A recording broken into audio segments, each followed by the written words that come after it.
posisi ulama dan ubara. Di dalam buku saya katakan, ulama dan ubara itu bukan dua hal yang perlu dipertentangkan, tapi dia dua sisi mata uang at the same coin. Dia dua sisi dari mata uang yang sama, tidak boleh dipertemukan langsung, dikombinkan tidak bisa. Ulama punya posisi, umara punya posisi. Ulama tidak boleh dikooptasi,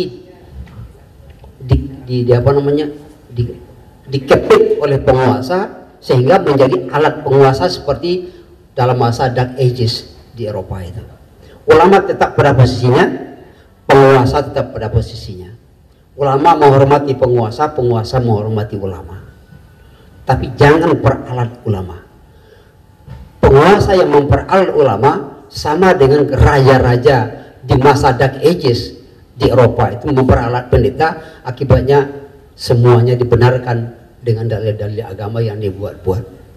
Maka terjadinya apa disebut dengan Renaissance di Perancis yang kemudian membunuh Raja Perancis. Ketika itu keluar istilah God is dead. Kenapa? Karena raja sudah mengatakan dirinya sama dengan Tuhan, bayangan Tuhan di muka bumi. Kalau raja meminta sesuatu itu berarti Tuhan yang minta, berikan semua. Apa kata Nietzsche? Kalau semuanya untuk Tuhan, untuk kita mana? Ini Tuhannya kurang ajar banget ini, bunuh aja Tuhan tuh. Dibunuhnya rajanya. Nah, kita takut seperti itu. Jadi ulama tetap pada posisinya, penguasa tetap posisinya. Katakan ada yang bertanya tentang partai politik. Pak Khaiter sudah malang melintang Bo Azhar ini di situ. Tapi saya sebagai orang kampus mengatakan partai politik itu adalah kumpulan orang-orang yang seide tentang negara, tentang masyarakat. Itu partai politik. Kalau begitu, di partai politik itu yang bermain adalah ide, kualitas berpikir, bukan kualitas kecerdikan. Jadi partai politik itu kumpulan ide untuk bangsa dan negara. Maka partai politik itu adalah wahana untuk tempat mengabdi, bukan untuk tempat mencari piti. Mohon maaf. Assalamualaikum warahmatullahi wabarakatuh. Bismillahirrahmanirrahim. Saya wakil daripada mahasiswa Malaysia yang belajar S3.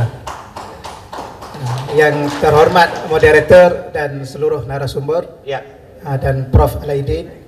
Yang pertama kami nak mengucapkan tahniah kepada Prof Alaidin di atas buku ini.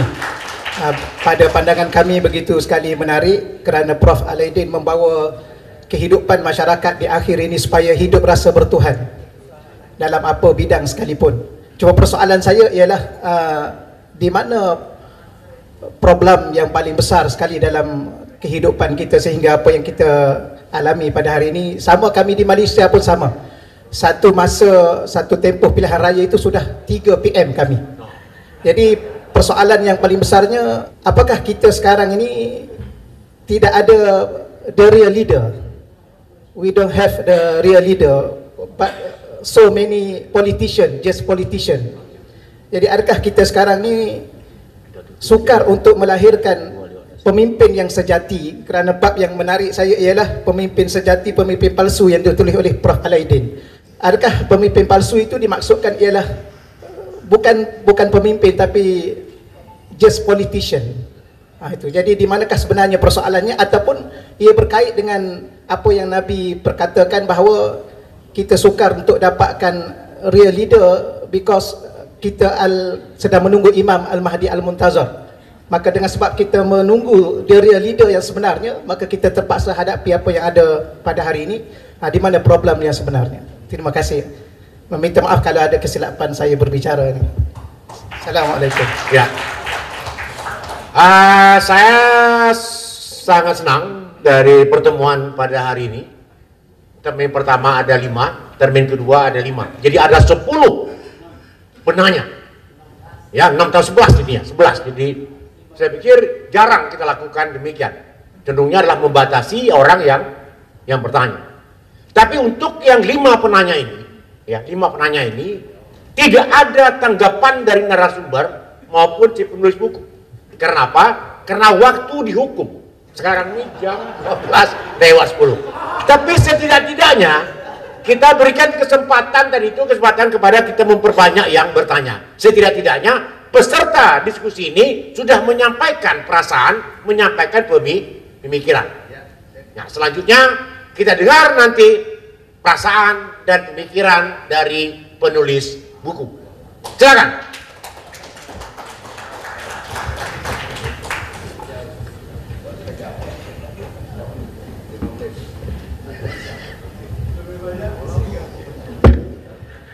Alhamdulillah, luar biasa. Saya tidak bisa menjawab apa-apa. Yang jelas di awal pembukaan tadi sudah saya katakan bahwa buku ini hanya sebagai pemancing saja. Ya, ternyata tidak hanya pemancing, narasumber pun betul-betul sudah terpancing. Ya, sudah terpancing. Mudah-mudahan ini menjadi satu hal yang sangat positif untuk kita.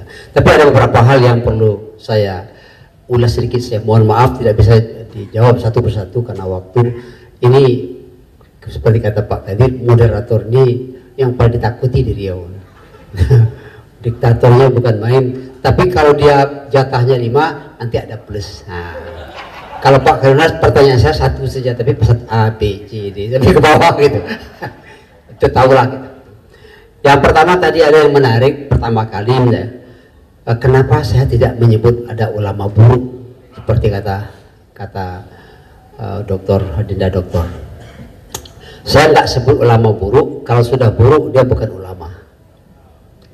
Itu kata kuncinya. Kenapa saya kata demikian? Yang benar-benar ulama itu pewaris Nabi. Nabi itu tidak buruk. Kalau sudah buruk dia sudah keluar daripada terminologi ulama. Makanya nggak dimuat. Kalau toh ada, beri ajalah sendiri, kata Ibu Hajah, kasih ajalah sendiri. Mungkin Imam Ghazali menyatakan itu, saya tidak ikut Imam Ghazali dalam hal itu. Mohon maaf Pak Imam Ghazali, saya tidak ikut Anda itu. Yang kedua, penguasa yang ini apa kata Pak Khadir tadi? Ada seorang kawan mantan pejabat tinggi, kemudian sudah sekian lama berkuasa, terkhilaf, kemudian terkena hukum. Waktu dia menjabat saya kasih buku. Setelah dia terkena hukuman itu, saya tengok dia ke tempat dia sedang menjalani hukuman, dia peluk saya. Apa dia bilang? Kenapa buku ini kok sekarang saya baca? Kenapa nggak dulu saya baca buku ini? Nah, ini apa yang dikatakan oleh Pak Khadir tadi. Buku ini sebaiknya nggak dibaca oleh penguasa yang tidak intelektual. Kenapa? Tersinggung dia. Saya tidak bermaksud menyinggung siapapun, tapi kalau tersinggung ya salahnya sendiri. Saya nggak tahu. Kata istilah Dr. Sedul, menyai indak luko. Dia disait itu indak luka. Tapi yang tertarik bagi saya itu adalah di depan mata saya ada tamu dari Jakarta. Dia bilang, ini bukunya udah lama saya pegang. Ini buku Pak Alaidin. Cuma saya menyesal kenapa kok sekarang saya baca. Nggak dulu saya baca. Mungkin karena terbawa oleh kepejabatannya itu ya. Anda asal ini. Gitu. Jadi kalau dulu saya baca mungkin saya tidak akan seperti ini. Mungkin kira-kira begitulah katanya. Saya nggak tahu lah apa ya maksudnya. Kemudian posisi kita di mana? Itu sudah dijawab oleh Kak Azla ini tadi. Istilah dari Dinda Dr. Saidul lagi, Dinda Saidul kalau dikatakan menyai tidak lukur, sekarang jawabannya dialah saluang sajonan menjawab. Itu saya terjemahkan kata-kata tadi Kada Azridi Agus ya. Saluang langkah menyampaikan, tidak perlu saya menyampaikan lagi, sudah tahu. Kemudian ya ada satu hal yang perlu dalam hampir setiap pertemuan ada presentasi daripada presenter atau ada pemakalah, sering ada keluar ada yang baru di sini. Saya ingin berkata tidak ada yang baru di bawah kolong langit. Kita hanya mengulang-ulang saja apa yang sudah ada. Bahkan istilah tajdid pun yang dulu dipasarkan oleh Muhammadiyah, tidak ada juga yang baru, hanya mengulang kembali. Jadi kita meramu ulang, ini yang penting. Kemudian nah, posisi ulama dan ubara di dalam buku saya katakan, ulama dan ubara itu bukan dua hal yang perlu dipertentangkan, tapi dia apa? Dua sisi mata uang at the same coin. Dia dua sisi dari mata uang yang sama, tidak boleh dipertemukan langsung, dikombinkan tidak bisa. Ulama punya posisi, umara punya posisi. Ulama tidak boleh dikooptasi, dikepit oleh penguasa sehingga menjadi alat penguasa seperti dalam masa Dark Ages di Eropa itu. Ulama tetap pada posisinya, penguasa tetap pada posisinya. Ulama menghormati penguasa, penguasa menghormati ulama. Tapi jangan peralat ulama. Penguasa yang memperalat ulama sama dengan raja-raja di masa Dark Ages di Eropa itu memperalat pendeta, akibatnya semuanya dibenarkan dengan dalil-dalil agama yang dibuat-buat. Maka terjadinya apa disebut dengan Renaissance di Perancis yang kemudian membunuh Raja Perancis. Ketika itu keluar istilah God is dead. Kenapa? Karena raja sudah mengatakan dirinya sama dengan Tuhan, bayangan Tuhan di muka bumi. Kalau raja meminta sesuatu, itu berarti Tuhan yang minta, berikan semua. Apa kata Nietzsche? Kalau semuanya untuk Tuhan, untuk kita mana? Ini Tuhannya kurang ajar banget ini, bunuh aja Tuhan tuh. Dibunuhnya rajanya. Nah, kita takut seperti itu. Jadi ulama tetap pada posisinya, penguasa tetap posisinya. Seperti yang dikatakan oleh Muawiyah, dia seorang ulama, dia seorang pemimpin politik. Tapi ketika dia sudah menjadi khalifah, dia bilang, nahnul umara wa antumul ulama. Kami pemimpin pemerintah, antum adalah ulama. Kita bersinergi. Negara akan baik kalau terjadi sinergi positif antara ulama dan umara itu, bukan saling menguasai, apalagi memperalat. Itu bahaya sekali. Jangan diperalat ulama demi kekuasaan, itu berbahaya. Kalau fatwa juga namanya dia.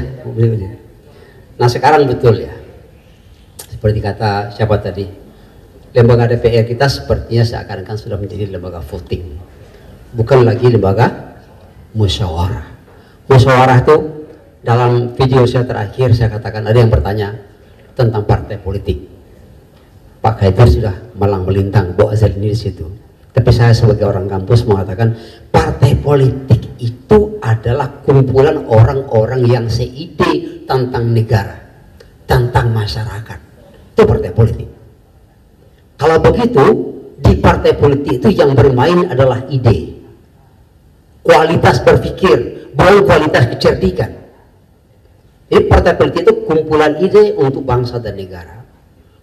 Maka partai politik itu adalah wahana untuk tempat mengabdi, bukan untuk tempat mencari pitih. Mohon maaf. Jadi karena waktu masih ada, ya, saya kena takut saya nanti.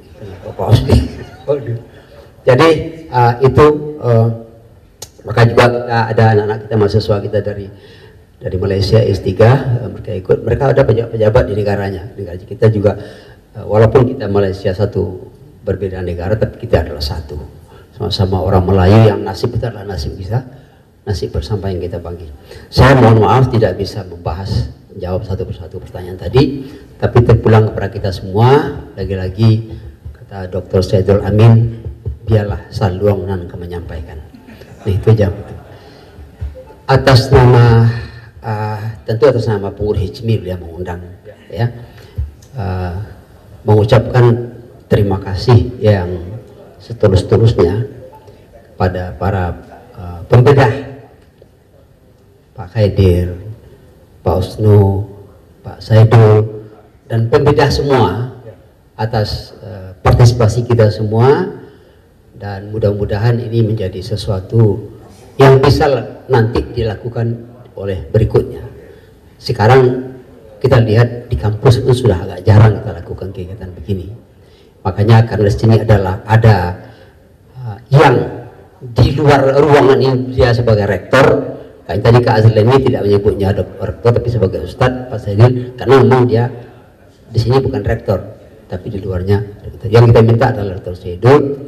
Ini menjadi tradisi keilmuan, kita berusaha masyarakat kita masyarakat akademik ya.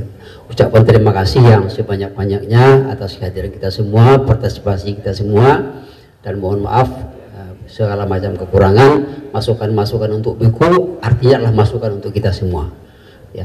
Dan mudah-mudahan di kesempatan berikut kita bisa bertemu lagi, dan sambil mengulang yang sering di-share oleh Dr. Rizal sebagai ketua tim kolaborasi menulis, saya juga menyambung di sini menghimbau supaya kita minta sesederhana apapun tulisan tapi berkait tentang bagaimana Riau lebih baik ke depan dalam rangka menatap Indonesia, tolong ditulis minimal 10 halaman cukup jadilah. Mudah-mudahan honornya diberi oleh Allah Subhanahu wa Ta'ala. Terima kasih sekali lagi. Assalamualaikum warahmatullahi wabarakatuh. Ya, terima kasih. Terakhir mungkin saya hanya mengingatkan, tolong dicatat halaman 213 pada alinea yang kedua atau ketiga. Saya akan bacakan sebagai berikut. Itulah patok yang asli, Pancasila yang asli dan Undang-Undang Dasar 1945 yang asli. Cara itulah yang perlu ditempuh bila kita betul-betul ingin menginginkan negeri ini kembali kepada jalur. Saya pikir ini sebagai catatan saja. Ya. Saya terpancing. Iya. Kita mancing-mancing aja. Pancing. Yang dikatakan Pak Fahri mungkin ada pernah kita membaca. Saya pernah baca buku namanya Wasiat dari Tanah Surga yang Hilang. Mungkin ada yang baca buku itu. Ditulis oleh seorang pensiunan intelijen jenderal. Dia mengatakan begini, dalam yang disebut dengan Zionist Blueprint. Dalam Zionist Blueprint itu diterbitkan tahun berapa? Sudah lama. Katanya begini, Zionis menargetkan bahwa dalam kurun 2 generasi atau 3 generasi kearifan Nusantara atau Pancasila hanya akan menjadi pajangan belaka. Itu didesain oleh Zionis.